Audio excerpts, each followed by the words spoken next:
Okay hello students. So last class के अंदर आपने क्या पढ़ा था? तो लास्ट क्लास के अंदर हमने बहुत ही भयानक टॉपिक पढ़ा होगा अकॉर्डिंग टू यू, बट मेरे अकॉर्डिंग गुड है ना। इतना खतरनाक टॉपिक नहीं था, सिंपल सा था कि कर लेते रिवाइज। तो इसके अंदर हम लोगों ने पढ़ी थी वॉल्यूम्स। तो आपको मैंने 4 वॉल्यूम्स पढ़ाए थे और मैंने 5 आपको कैपेसिटी पढ़ाई थी। वॉल्यूम कौन से थे? तो पहला था वीसी, वाइटल कैपेसिटी। तो वाइटल कैपेसिटी नाम कैपेसिटी है, बट ध्यान रखना ये वॉल्यूम है। तो वाइटल कैपेसिटी, ओ सॉरी सॉरी सॉरी सॉरी, तो हमने पढ़ा था यहाँ पे सॉरी टीवी। वीसी तो इधर होता है ना। तो पहले हमने पढ़ा था टीवी। तो नॉर्मली हम लोग कितना गैस एक्सपायर करते हैं और इनहेल करते हैं, तो ये चीज क्या होता है टीवी। और टीवी का वैल्यू कितना होता है? तो आपने पढ़ा था 500 ml। फिर हमने पढ़ा था फोर्सफुल इंस्पिरेशन वॉल्यूम। तो फोर्सफुली हम और कितना इंस्पायर कर सकते हैं? That is the 2500 to 3000। आगे यूनिट क्या? ml।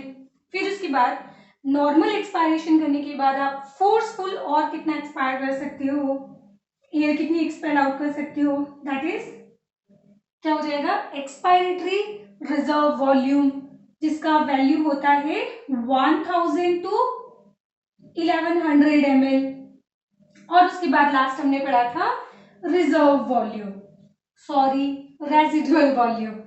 एंड रेजिडुअल वॉल्यूम क्या होता है कि फोर्सफुल एक्सपायरेशन मीन्स नॉर्मल आपने एक्सपायर कर दिया, फिर फोर्सफुल एक्सपायरेशन करने के बाद जो लंग्स में एयर बच जाएगी दैट इज रेजिडुअल वॉल्यूम, जो कितना होता है 1100 टू 1200 ml।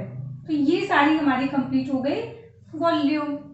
अब इनको जोड़ दो, तो इनको जोड़ने से बन जाएगा कैपेसिटी। और ये सब हम मेजर कैसे करेंगे?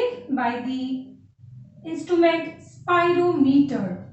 और हम लोग 1 मिनट में कितनी बार ब्रीथ करते हैं? 12 टू 16 टाइम्स पर मिनट।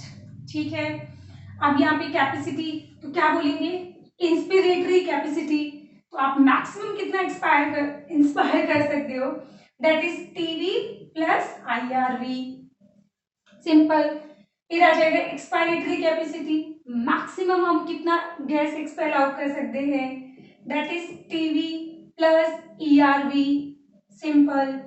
फिर हमने पढ़ा था इसके अंदर functional residual capacity.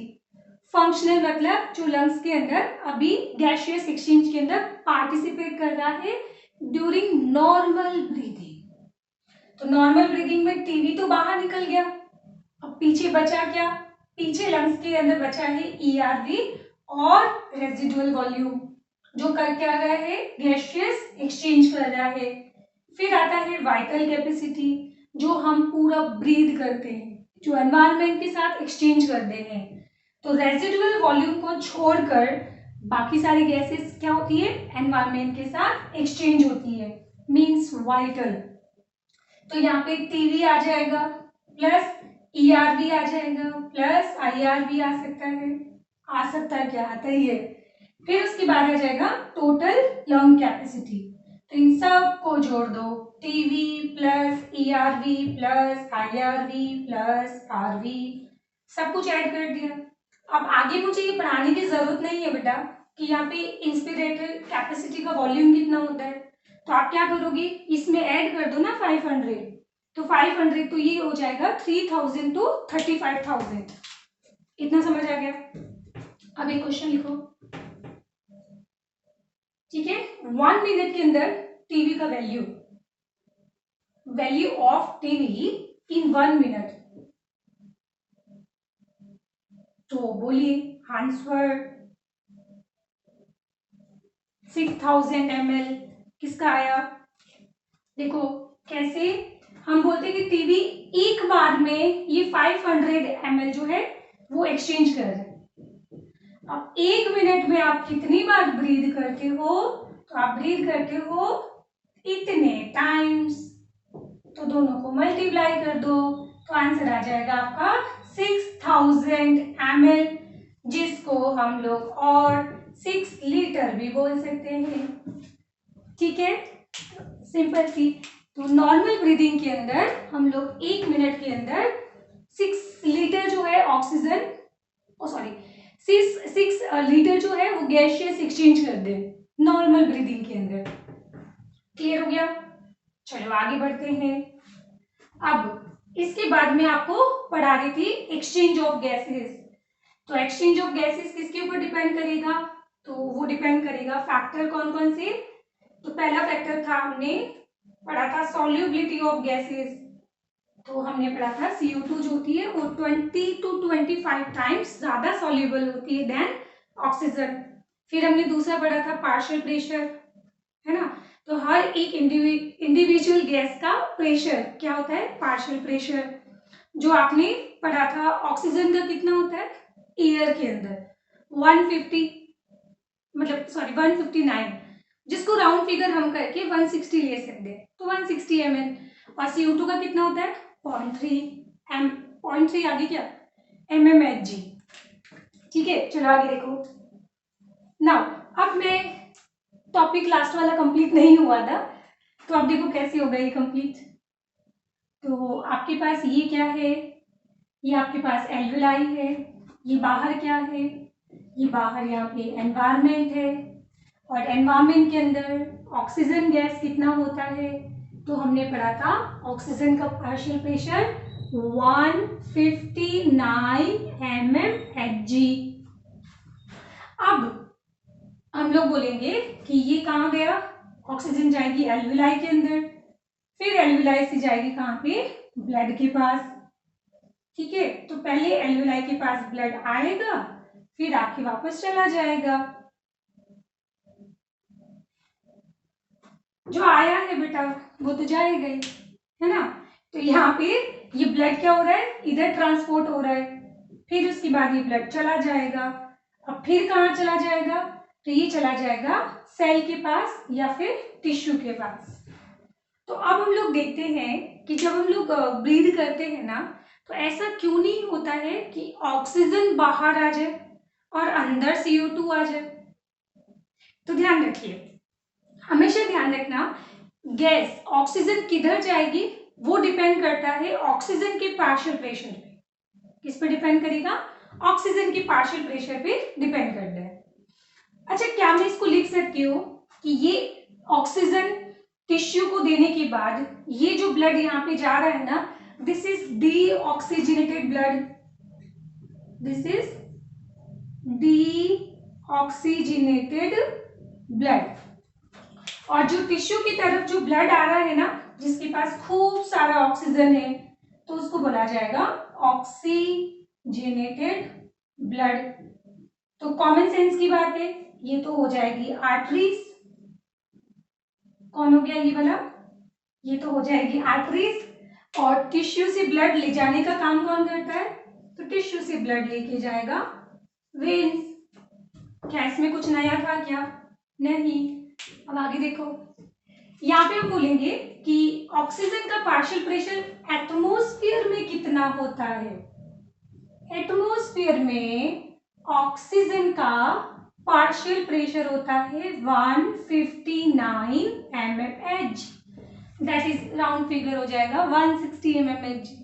But alveoli के अंदर यहाँ पे पार्शियल प्रेशर होता है ऑक्सीजन का 104 mmHg। फिर जब ये ऑक्सीजनेटेड हो जाएगा, मतलब ये ऑक्सीजन जब यहां चली जाएगी, तो यहाँ पे पार्शियल प्रेशर होता है 95 mmHg।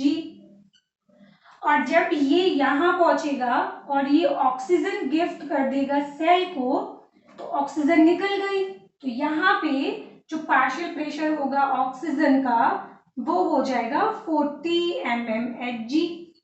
और यही तो ब्लड फिर वापस यहाँ पहुंचेगा, तो ऑफ कोर्स यही ब्लड जब यहाँ आएगा तो ये भी कैसा हो जाएगा? 40 mmHg।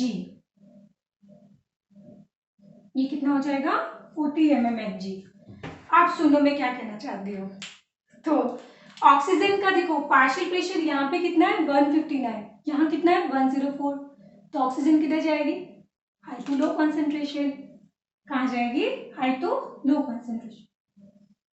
समझ आया? अब इधर देखो, ये कौन है? डीऑक्सीडेटेड ब्लड है जिसमें ऑक्सीजन बहुत कम है, जीरो नहीं है। ध्यान रखना कितना लिखा है मैंने, 40 mmHg। ध्यान रखना जो वेन्स होती है उसके अंदर ऑक्सीजन जीरो नहीं होता है और होना भी नहीं चाहिए, इसके पीछे कॉमन सेंस है।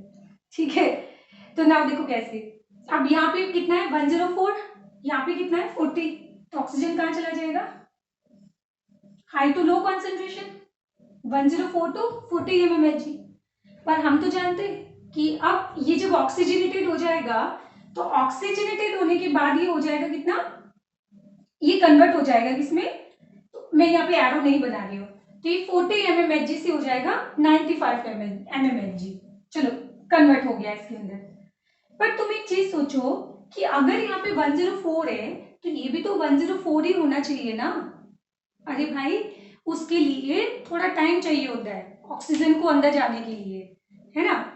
पर ब्लड तो बहुत स्पीड में आया और स्पीड में भाग गया, तो उस केस में हम बोलेंगे कि ये सारा का सारा ऑक्सीजन लेके ही नहीं गया ना, तो मैक्सिमम ये कितना सैचुरेट हो पाया 95 mmHg। ठीक है, कि ब्लड स्पीड के साथ जा रहा है। अगर यहाँ पे काफी देर अगर ब्लड रुकता ना, काफी देर, तो ये भी 104 हो जाता फिर। ठीक है, तो ये 95 हो गया। अब ये वाला ब्लड कहाँ पे आ गया? सेल्स के पास आ गया, तो यहाँ पे कितना है बोलो? तो यहाँ पे अगेन हो जाएगा आपका PO2 है जो आ रहा है वो 95 mmHg है। बट यहाँ पे हम बोलेंगे कि पार्शियल प्रेशर सेल के पास होता है 40 mmHg। टेंशन मत लो, सब याद हो जाएगा। ठीक है, तो आप देखो यहाँ पे कितना है 95, यहाँ पे कितना है 40, तो ये 95 श्यों करके सेल में पहुंच जाएगा।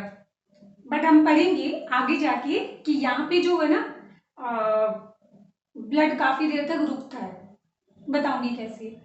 तो काफी देर तक रुकता है तो उस कंडीशन में पूरा मैक्सिमम एक्सचेंज हो जाएगा। तो अब यहाँ पे कितना है 40 है, तो अब यहाँ पे भी कितना हो जाएगा 40। आ गया क्या इक्विलिब्रियम, और एक बार इक्विलिब्रियम स्टेब्लिश हो गया तो उसके बाद ये वाला 40 जो है वापस चला जाएगा इधर। कितना सिंपल था बताओ, कुछ टफ है क्या? नहीं ना, बस आपको सिर्फ वैल्यू याद रखनी है। कौन कौन सी? 149, 104, फिर 40, फिर 95, बस ये वैल्यू आपको याद रखनी है। समझ आया? ठीक है, 159, 104, 40, 95, ये वैल्यू तो बेटा आप याद करनी पड़ेगी, क्या करें। ठीक है, नाउ अब बात करते हैं CO2 के बारे में। तो देखो ऑफ कोर्स सेल के अंदर क्या हो रहा है, रेस्पिरेशन हो रहा है, तो रेस्पिरेशन के अंदर क्या प्रोड्यूस होती है? CO2 प्रोड्यूस होती है। तो सबसे ज्यादा CO2 आपको मिलेगी टिश्यू के अंदर, और यहाँ पे CO2 का कॉन्सेंट्रेशन होता है 45 mmHg।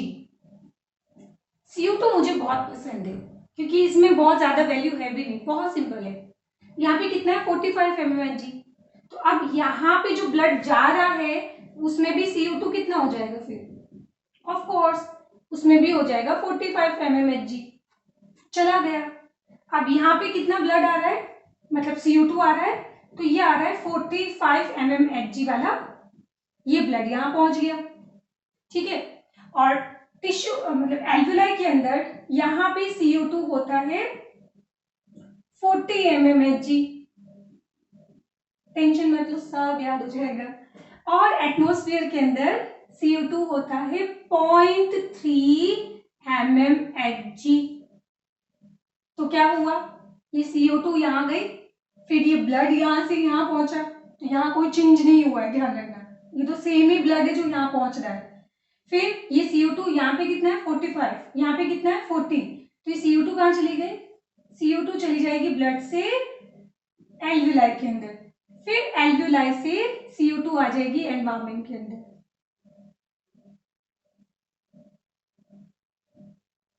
बताओ कोई प्रॉब्लम?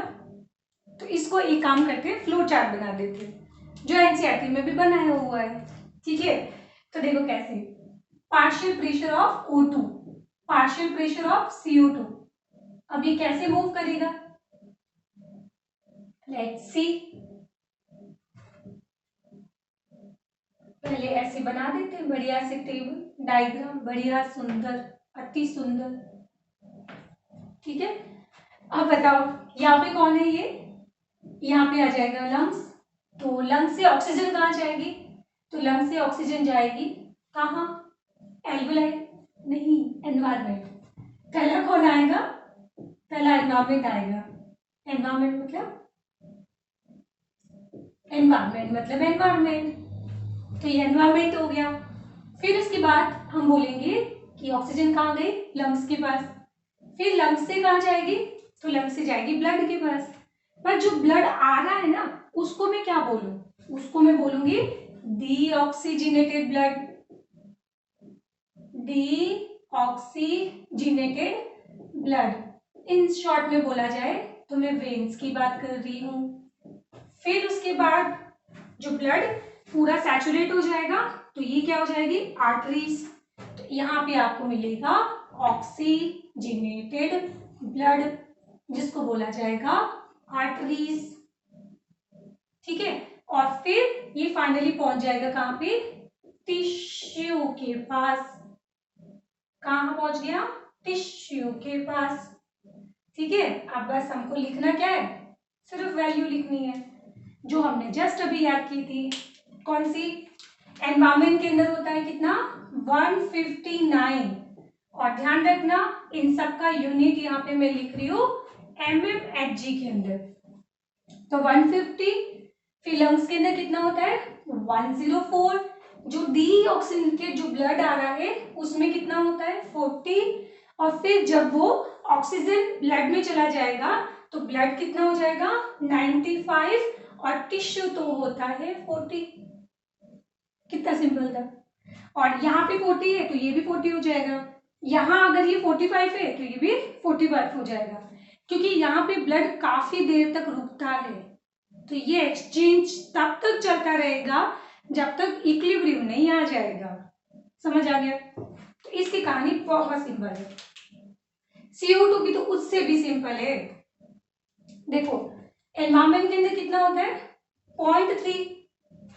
हम लोग टिश्यू से शुरू कर दें, सेल को बाहर मतलब CO2 को बाहर लेके आना है ना, तो यहां से शुरू कर दें। तो यहाँ टिश्यू में कितना होना चाहिए 45, और जो ब्लड आ रहा है उसमें CO2 कम होना चाहिए ना, तो कितना होना चाहिए 40 mmHg। तो ये 45, ये वाला 40, तो ये फिर कितना हो जाएगा, CO2 बाहर निकल जाएगी और ये कितना हो जाएगा 45 हो जाएगा।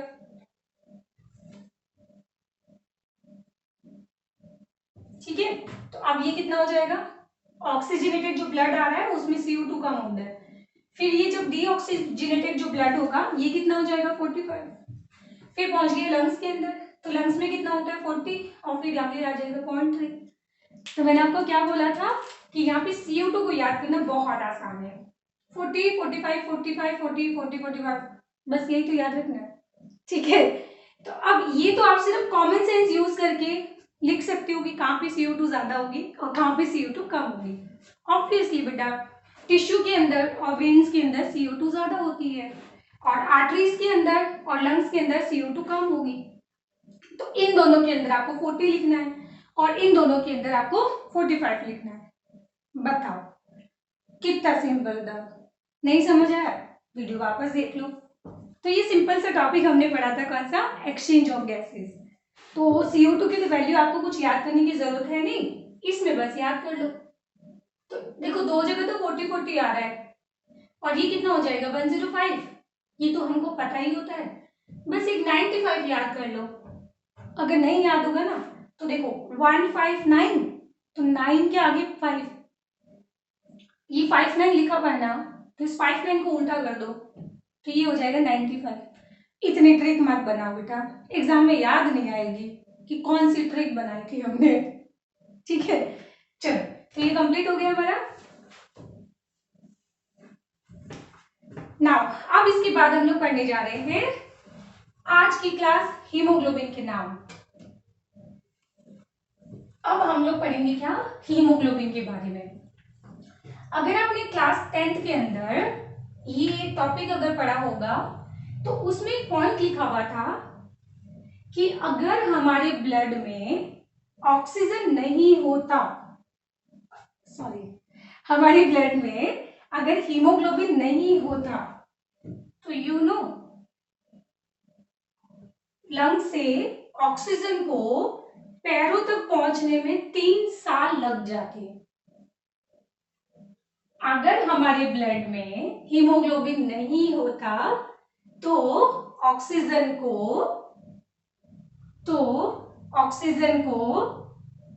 लंग से पैरों तक पहुंचने में 3 साल लग जाते। ऐसा क्यों? क्योंकि ऑक्सीजन गैस जो है वाटर के अंदर कम सॉल्युबल होती है, ठीक है। बट फिर भी हम पढ़ते हैं कि ऑक्सीजन गैस बहुत ही क्विकली और वो भी लार्ज अमाउंट के अंदर हमारी बॉडी के सारे टिश्यू तक पहुंच रही है। और वो कैसे पॉसिबल है? Due to the presence of haemoglobin. और हीमोग्लोबिन कहाँ प्रेजेंट होता है? तो हम लोग बोलेंगे आरबीसी के अंदर। तो इसके बाद आपकी सिर्फ 2 टॉपिक बचेंगे, गैसियस ऑफ एक्सचेंज और फिर बचेगा आपका एक रेगुलेशन वाला पॉइंट और एक हम पढ़ेंगे क्या, ब्रीदिंग सॉरी कुछ डिजीजेस के बारे में। तो अब इसको 2 ही लेक्चर लगने वाले हैं। हाँ 2 लेक्चर लगेंगे अब इसको ना, आज की क्लास के बाद मतलब लेक्चर खत्म कर दो बस जल्दी जल्दी, ठीक है ना। तो देखो अब हम पढ़ने जा रहे हैं क्या, ब्लड पिगमेंट्स के बारे में। और हमारा ब्लड पिगमेंट जो है दैट इज हीमोग्लोबिन। और हीमोग्लोबिन की क्लास जो है आज बहुत इंटरेस्टिंग क्लास है और यहाँ से काफी कॉम्पिटिटिव एग्जाम के क्वेश्चन आते हैं, ठीक है। चलो तो मैंने क्या लिखा है, हिम। तो वीडियो पॉज करो, गूगल करो हिम और इमेज सर्च करो, तो आपको एक बड़ा सा कॉम्प्लेक्स पिक्चर मिलेगा। तो बड़ा सा कॉम्प्लेक्स पिक्चर क्या होता है, दिस इज हिम। अदरवाइज मैं जब फोटोसिंथेसिस पढ़ाऊंगी ना तो उसमें मैं आपको हिम का स्ट्रक्चर पढ़ाऊंगी। जैसे मैं एक रफ बना ही देती हूँ यहाँ पे, फालतू में परेशान हो रही हो तुम।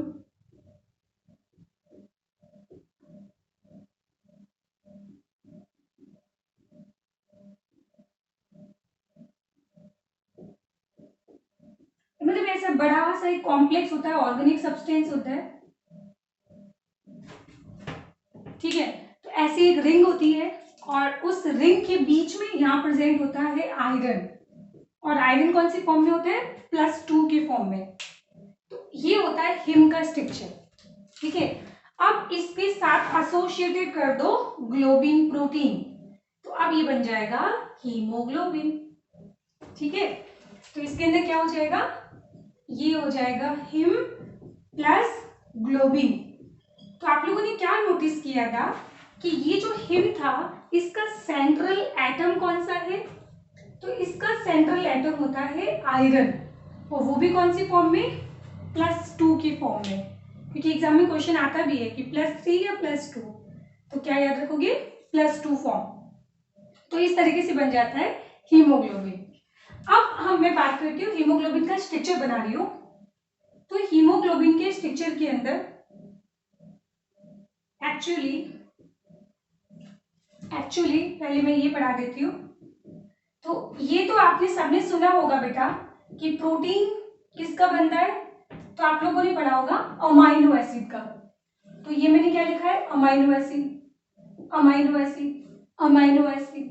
अमाइनो एसिड मतलब जिसके पास एक एमीन ग्रुप हो और जिसके पास एक एसिड ग्रुप हो। तो जिसके पास ये दोनों ग्रुप प्रेजेंट होते हैं उनको हम बोलते हैं अमाइनो और बोलते हैं एसिड। अब ये मैंने बहुत सारे अमाइनो एसिड बना दिए और इनको मैं जोड़ भी रही हूँ, तो इनके बीच में बन रही है बॉन्डिंग। तो इसको बॉन्डिंग को बोला जाता है पेप्टाइड बॉन्ड। तो अगर मान लो कि ये चेन बहुत बड़ी है तो यहाँ पे पेप्टाइड बॉन्ड भी क्या है, बहुत सारे हैं। तो क्या मैं इसको पॉलीपेप्टाइड चेन बोल सकती हूँ। पॉली मीन्स बहुत सारे, पेप्टाइड बॉन्ड, तो ये बन जाएगी यहाँ से पॉलीपेप्टाइड चेन। तो यहाँ पे ये जो मैंने 2 ब्लैक सर्कल बनाए हैं ना, जो स्प्रिंग जैसे दिख रहे हैं आपको, तो ये बेसिकली क्या है, अल्फा, मतलब ये पॉलीपेप्टाइड चेन है, अमाइनो एसिड की चेन है। चलो बताती हूँ।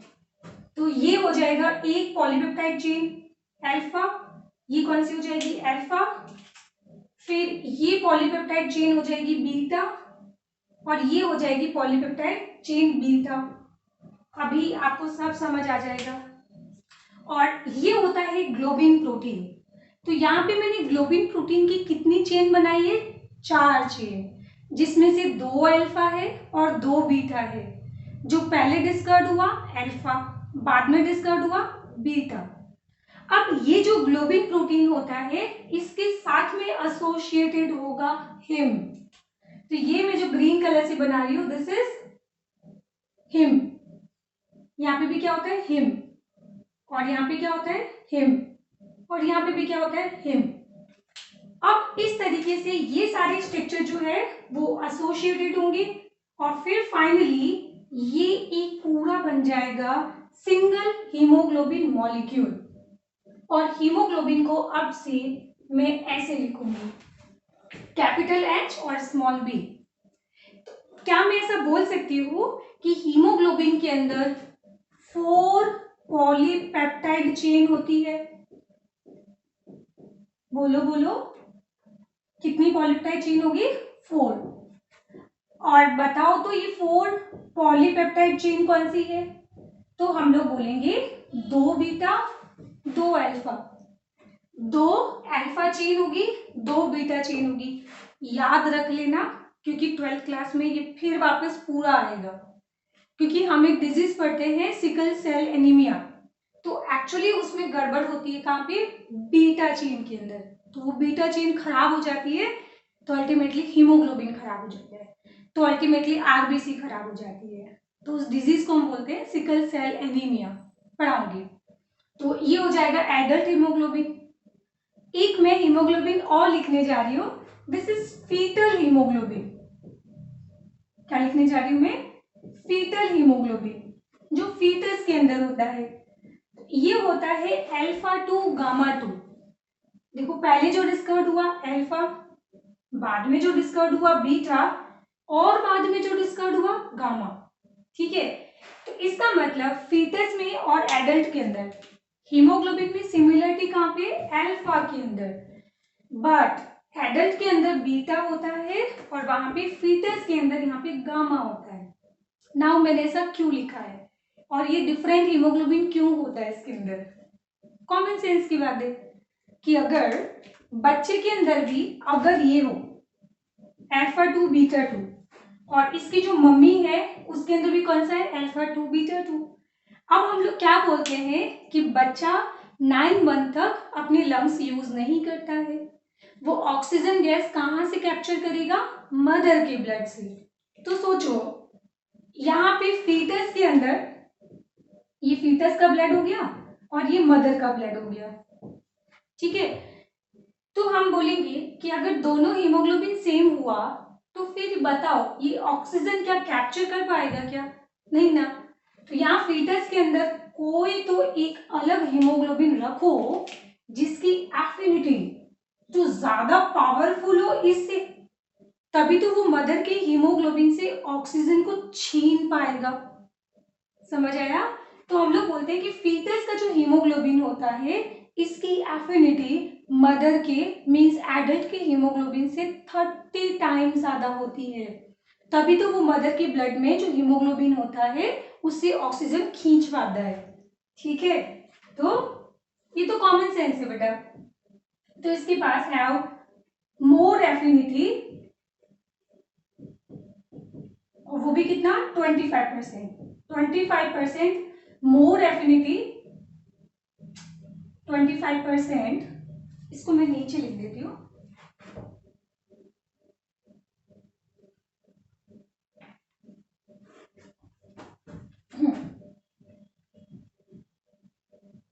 ठीक है, तो हम लोग बोलेंगे foetal haemoglobin have more affinity for oxygen than adult haemoglobin. वो भी कितना? 30%। अगर आप ये याद करना चाहो 30% तो वेल एंड गुड, इसको अगर स्किप करना चाहो तो छोड़ भी सकते हो। बाकी ये तो सबको याद रह ही जाएगा ना, ये तो कॉमन सेंस की बात है। अब आ जाते हैं मसल्स के पास, ठीक है। तो मसल्स के अंदर क्या होता है, मायोग्लोबिन। मसल्स के पास हीमोग्लोबिन एक अलग तरह का होता है। तो मसल्स के पास जो हीमोग्लोबिन होगा that is called as myo, and myo means muscles, तो ये हो जाएगा मायोग्लोबिन। और देखो इसके अंदर हमने पढ़ा था 4 पॉलीपेप्टाइड चेन होती है, बट हमारी मायोग्लोबिन जो है इसके पास सिंगल पॉलीपेप्टाइड चेन होगी, मतलब सिर्फ एक ही चेन होगी। जैसे हमने यहाँ पे 4 बनाई है ना, तो यहाँ पे 4 नहीं होगी, सिर्फ एक ही चेन होगी। तो इसके पास ओनली 1 हिम ग्रुप होगा, ये भी कॉमन सेंस की बात है, ओनली 1 हिम ग्रुप होगा। तो इसका मतलब ये ओनली 1 O2 के साथ बाइंड हो सकता है, बताओगे। अच्छा अब मुझे बताओ मायोग्लोबिन की जो है एफिनिटी वो इस वाले एडल्ट हीमोग्लोबिन से ज्यादा होनी चाहिए या कम? सोचो सोचो सोचो सोचो। ऑफ कोर्स ज्यादा होनी चाहिए, क्योंकि आपके ब्लड के अंदर जो ऑक्सीजन है अभी बाइंड है हमारे हीमोग्लोबिन के पास, और मसल्स के अंदर है मायोग्लोबिन, और अगर मसल्स को ऑक्सीजन चाहिए तो मायोग्लोबिन को जो ब्लड में हीमोग्लोबिन है उससे ऑक्सीजन छीननी पड़ेगी। और ध्यान रखिएगा मायोग्लोबिन की एफिनिटी इन दोनों से भी ज्यादा होती है, ठीक है। तो इन क्या बोलेंगे मसल्स के अंदर होता है, तो ये प्रेजेंट होता है मसल्स के अंदर, और इसकी एफिनिटी जो है वो भी ज्यादा होती है, more than adult haemoglobin. Foetal haemoglobin से भी ज्यादा होती है, मोर देन एडल्ट हीमोग्लोबिन, और इवन फीटल हीमोग्लोबिन। मैं अभी आपको ये चीजें मैं डायग्राम से शो करूंगी, ग्राफ बना के ना। चलो इतना सबको समझ आ गया होगा। तो आज की क्लास हीमोग्लोबिन के नाम। नाउ अब नेक्स्ट हम लोग देखते हैं कि इस एक हीमोग्लोबिन मॉलिक्यूल के साथ कितने ऑक्सीजन मॉलिक्यूल बाइंड हो सकते हैं। तो देखो ये मैंने क्या बना दिया, ये मैंने 2 बना दी ब्लैक, तो ये ब्लैक क्या हो जाएगा अल्फा। अब बना देते हैं ये 2 रेड, तो ये क्या हो जाएगी बीटा चेन। तो इस तरीके से हमने बना दिया 4 पॉलीपेप्टाइड चेन। अब होता क्या है, एक ऑक्सीजन यहां बाइंड होगा, एक ऑक्सीजन यहां बाइंड होगा, थर्ड ऑक्सीजन यहां बाइंड होगा, and the fourth one is यहां बाइंड होगा। तो इस तरीके से कंक्लूजन बनता है कि एक हीमोग्लोबिन के साथ 4 ऑक्सीजन मॉलिक्यूल बाइंड हो सकते हैं। चलो इसको मैं रिएक्शन से आपको रिप्रेजेंट करती हूँ। तो Hp ये क्या हो जाएगा O2, फिर ये बन जाएगा HbO2, क्लियर। फिर ये हो जाएगा HbO2, इसके साथ में नेक्स्ट ऑक्सीजन मॉलिक्यूल बाइंड होगा, तो ये बन जाएगा HbO2 होल ट्वाइस। फिर इसके साथ next third oxygen molecule bind होगा, तो ये बन जाएगा O2, तो ये बन जाएगा HbO2 होल थ्राइस। अब इसके बाद लास्ट वाला ऑक्सीजन मॉलिक्यूल बाइंड होगा और ये बन जाएगा HbO2 whole thrice and plus O2, और ये बन जाएगा HbO2 होल 4। तो ये हो गया इक्वेशन। अब समरी लिख देते हैं हम लोग यहाँ पे। तो हमारी समरी ये है कि हीमोग्लोबिन जो है वो 4 ऑक्सीजन मॉलिक्यूल के साथ बाइंड होता है और फिर ये बन जाएगा HbO2 होल 4, है ना। पर मुझे एक चीज बताओ, यहाँ पे एक हीमोग्लोबिन के अंदर पॉलीपेप्टाइड चेन कितनी है, तो आप आंसर देंगे 4। तो क्या मैं इसको 4 लिख सकती हूँ? यस, क्योंकि यहाँ पे पॉलीपेप्टाइड चेन कितनी है 4। तो ये और ये, है ना। तो आप चाहे तो ऐसा लिखो या फिर इसको ऐसा लिखना भी करेक्ट होता है। 4 को 4 से कट कर दो तो ये बन जाएगा HbO2। तो चाहे इसको ऐसा लिखो या फिर चाहे इसको ऐसा लिखो, जैसी मर्जी, बट लिखो जरूर। तो ये चीज क्या होता है, दिस इज ऑक्सीजनेटेड हीमोग्लोबिन। क्या होता है, दिस इज ऑक्सीजनेटेड हीमोग्लोबिन। और ये वाला क्या होगा, दिस इज डीऑक्सीजनेटेड हीमोग्लोबिन। समझ आया? तो हम लोग बोलेंगे कि ये हीमोग्लोबिन जाएगा लंग्स के पास, तो लंग्स के अंदर तो क्या होगा, लंग्स के अंदर तो ये बाइंड होगा ऑक्सीजन के साथ और बन जाएगा ऑक्सी हीमोग्लोबिन। बट जब ये ऑक्सी हीमोग्लोबिन जब टिश्यू के पास जाएगा तो ये वापस ब्रेक हो जाएगा, एंड वापस ब्रेक डाउन होने के बाद ये वापस कन्वर्ट हो जाएगा किसमें, इन टिश्यू, ये वापस कन्वर्ट हो जाएगा यहाँ पे, डीऑक्सीजनेटेड हो जाएगा, और ये ऑक्सीजन वो क्या कर देगा, रिलीज कर देगा, और ये ऑक्सीजन किसको मिल जाएगी, टिश्यू को या फिर सेल्स को मिल जाएगी। तो अब हम बोलेंगे कि यहाँ पे हीमोग्लोबिन का सिंगल मॉलिक्यूल 4 ऑक्सीजन मॉलिक्यूल को कैरी कर सकता है। और मैं आपसे चाहती हूँ एग्जाम में क्वेश्चन गलत करवाना। अब मैंने पूछ लिया कि एक हीमोग्लोबिन का सिंगल मॉलिक्यूल ऑक्सीजन के कितने एटम को कैरी कर सकता है, तो बच्चे आंसर देंगे 4। तो मैं क्वेश्चन पूछती हूँ आपसे, एटम, तो एटम तो 8 हो जाएंगे ना, समझ आया? तो अगर आपको मॉलिक्यूल्स पूछे तो आप आंसर देंगे 4, बट अगर आपसे एटम पूछे तो आप आंसर देंगे 8। ये क्लियर हुआ? अब मैं आपको थोड़ा ना एक और चीज समझाती हूँ। अब थोड़ी हम प्यार की बातें करते हैं। क्या बात करते हैं, हीमोग्लोबिन और ऑक्सीजन के प्यार की बातें करते हैं। तो ये प्यार की बातें क्या है, देखो ये हीमोग्लोबिन किसके साथ बाइंड हुआ, ऑक्सीजन के साथ बाइंड हुआ है, तो ये बन गया।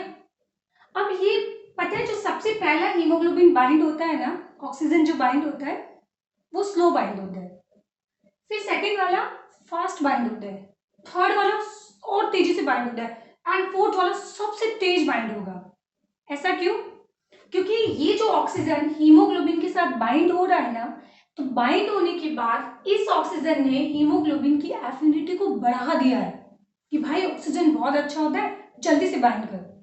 तो दूसरा वाला ऑक्सीजन जो है वो पहले वाले से तेजी से बाइंड होगा, ठीक है। अब ये दोनों ऑक्सीजन मॉलिक्यूल इस हीमोग्लोबिन को बोलेंगे ऑक्सीजन बहुत अच्छा होता है, जल्दी बाइंड कर। तो ये हीमोग्लोबिन इस ऑक्सीजन के लिए पॉजिटिव हो गया ना, तो थर्ड वाला तेजी से बाइंड होगा, सेकंड वाले से भी तेज बाइंड होगा। अब यहाँ पे तीनों ऑक्सीजन मॉलिक्यूल हीमोग्लोबिन को बहुत ज्यादा पॉजिटिव कर देंगे, तो फोर्थ जो होगा वो सबसे ज्यादा तेजी से बाइंड होगा। समझ आया? समझ आया? तो इसका मतलब हीमोग्लोबिन जो ऑक्सीजन जो है वो हीमोग्लोबिन का सबस्ट्रेट तो होता ही है, साथ में वो उसकी एफिनिटी को भी स्विच कर रहा है, चेंज कर रहा है। बताती हूँ आपको, ग्राफ से समझाऊंगी, रुक जाओ, बढ़िया से समझाऊंगी, ठीक है। तो मुझे बताओ इनमें से सबसे ज्यादा हीमोग्लोबिन की एफिनिटी ऑक्सीजन के लिए सबसे ज्यादा किसकी होगी? तो आप में से कुछ बच्चे सोच रहे होंगे इसके पास 4 ऑक्सीजन है, तो सबसे ज्यादा एफिनिटी तो इसकी होनी चाहिए ना। अरे भाई यहाँ पे तो सैचुरेशन आ गया, अब 4 के बाद में थोड़ी ना डायनासोर बनाना है इसको, 4 से ज्यादा बाइंड ही नहीं हो सकते। तो सबसे ज्यादा एफिनिटी हीमोग्लोबिन की ऑक्सीजन के लिए किसकी होगी? इसकी। समझ आ गया? चलो नेक्स्ट, एक पॉइंट और होता है, आपने कभी एक टर्म सुना होगा ऑक्सीडेशन। क्या टर्म सुना होगा? ऑक्सीडेशन। तो हमने जहां तक सुना है जैसे बर्निंग प्रोसेस क्या होता है, एक ऑक्सीडेटिव प्रोसेस होता है, एंड यू नो ऑक्सीडेशन के अंदर चीजें क्या होती है, ब्रेक डाउन हो जाती है। ऑक्सीडेशन के अंदर चीजें क्या होती है, ब्रेक डाउन हो जाती है। जैसे कोई चीज जब जलती है तो ऑब्वियसली वो ब्रेक डाउन हो जाती है ना। तो ये हीमोग्लोबिन बाइंड हो रहा है ऑक्सीजन के साथ, तो यहाँ पे टेक्निकली हीमोग्लोबिन तो बर्न होना चाहिए ना, जल जाना चाहिए, डिग्रेड होना चाहिए। ये तो डिग्रेड नहीं हो रहा है, यहाँ पे तो बन रहा है ऑक्सी हीमोग्लोबिन। ये क्या लोचा है? हाँ, तो बेटा यहाँ मैंने ना ऑक्सीडेशन नहीं लिखा है, मैंने यहाँ लिखा है ऑक्सीजनेशन। ऑक्सीडेशन का मतलब होता है रिएक्शन करना, और ऑक्सीजनेशन का मतलब होता है बाइंड करना। ये हीमोग्लोबिन ऑक्सीजन के साथ बाइंड हो रहा है, रिएक्ट नहीं कर रहा है। तो कोई भी मॉलिक्यूल जब ऑक्सीजन के साथ बाइंड होता है, सिर्फ बाइंड होता है, तो उसको बोला जाएगा ऑक्सीजनेशन। समझ आया? This is not oxidation. ठीक है, अभी कहानी और बाकी रुक जाओ।